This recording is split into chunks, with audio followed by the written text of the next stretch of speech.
Martial Universe. Bab 152. Kekaguman terhadap Lindong. Ziyue melihat wajah cantik namun dingin tersebut, Lindong terkejut. Dari posisi Ziyue, jelas jika dialah yang memimpin pasukan pengawal hitam bersenjata tersebut. Hehehehe, Ziyue adalah anak dari pemerintah kota Yan. Ketika Lindong kebingungan, guru besar Yan tersenyum, lalu menghampiri dan menjelaskan.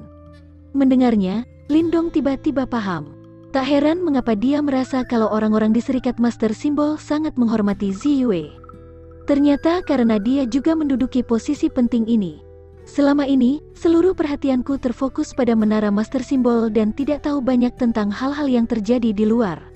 Padahal aku sudah berjanji untuk menyelesaikan masalah antara keluarga Lin dan komplotan Serigala Darah. Nada guru besar Yan terdengar sedikit merasa bersalah. Setelah dia mengetahui situasinya, dia segera bergegas. Soal Ziyue yang membawa pengawal hitam bersenjata, itu murni idenya. Biar bagaimanapun, komplotan Serigala Darah bukanlah fraksi biasa. Tanpa pertunjukan dan pasukan besar, dengan sifat Yue-san yang seperti itu, mungkin dia tidak akan mau melepaskan masalah ini begitu saja. Lindong hanya tersenyum dan menggeleng atas permintaan maaf guru besar Yan, mengisyaratkan jika dia tidak terlalu memikirkannya. Fakta bahwa mereka masih bisa bergegas kemari untuk membantu sudah lebih dari cukup.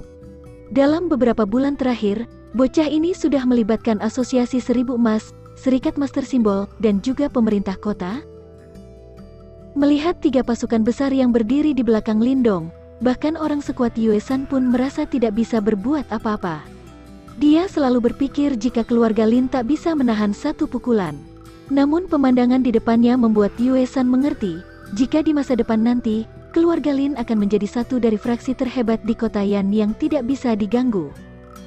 Dengan bantuan tiga fraksi besar itu, ditambah dengan bakat menakjubkan Lindong, seseorang hanya bisa membayangkan potensi keluarga Lin di masa depan. Walaupun Yue-san tak bisa menerima apa yang terjadi hari ini, sekarang dia juga paham, kalau Lindong di depannya bukanlah pemuda yang sama dengan yang dipercaya Yue-san bisa dikalahkan dan disingkirkan dengan mudah. Yue-san menarik napas dalam. Ekspresi gelap di wajahnya menghilang cepat. Berikutnya, sebuah senyum terpampang, kemudian dia menangkupkan tangan ke arah Ziyue dan terkekeh. Karena Nona Ziyue sampai datang kemari, kalau Yue-san tidak menyerah, maka ini bukanlah sesuatu yang bijaksana. Jika dia terus memaksakan masalah ini, maka tidak akan menguntungkan bagi komplotan Serigala Darah. Biar bagaimanapun, meski komplotan Serigala Darah itu kuat, mereka tidak lebih kuat dari kekuatan gabungan antara pemerintah kota, Asosiasi Seribu Emas, dan Serikat Master Simbol. Karena dia sudah tidak bisa memaksakan masalah ini, dia hanya bisa mundur. Setelah tinggal bertahun-tahun di kota Yan, Yue-san sangat memahami prinsip, di mana terdapat kehidupan, di sanalah harapan berada. Hal yang paling sulit dihadapi bukanlah serigala keji, namun ular berbisa yang bersembunyi. Karena keluarga Lin memiliki Lindong, mereka benar-benar tak tersentuh. Melihat Yue-san terpaksa menerima situasi, fraksi lain di alun-alun saling bertukar pandangan dan diam-diam menghela napas dalam hati. Mereka paham benar kalau lebih baik membina hubungan baik dengan keluarga Lin di masa depan. Hehehehe, saudara Lindong memang benar-benar anak muda pahlawan. Sangat muda, tapi kau sudah sampai di titik ini. Mungkin tidak lama lagi kau akan mengambil alih posisi orang terkuat di kota Yan. Pada saat itu, maka tidak akan ada yang berani menyentuh keluarga Lin.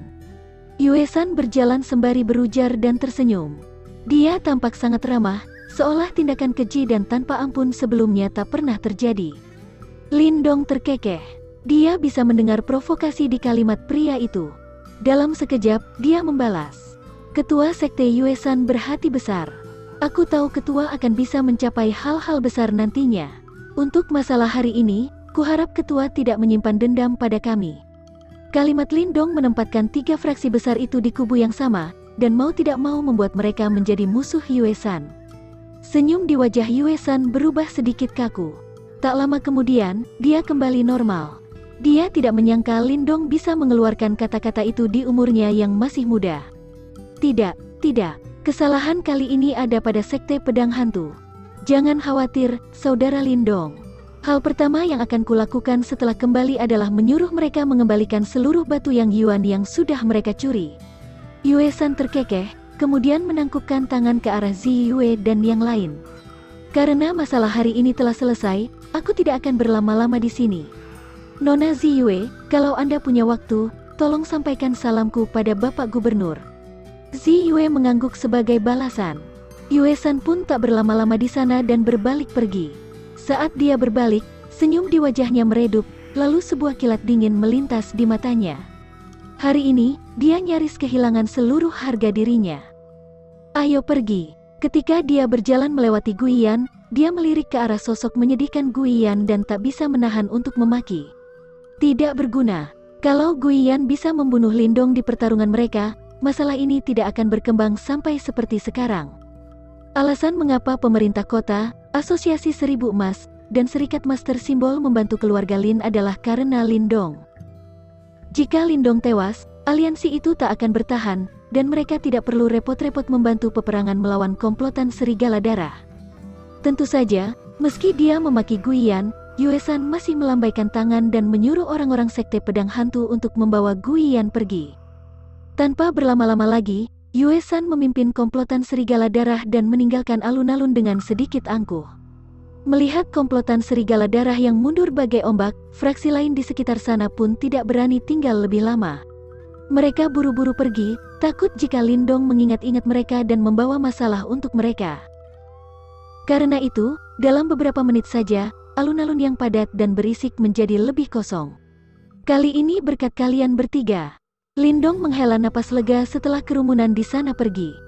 Dia berbalik dan menangkupkan tangan pada Ziyue, guru besar Yan, dan Xia Wancin sembari berujar sungguh-sungguh.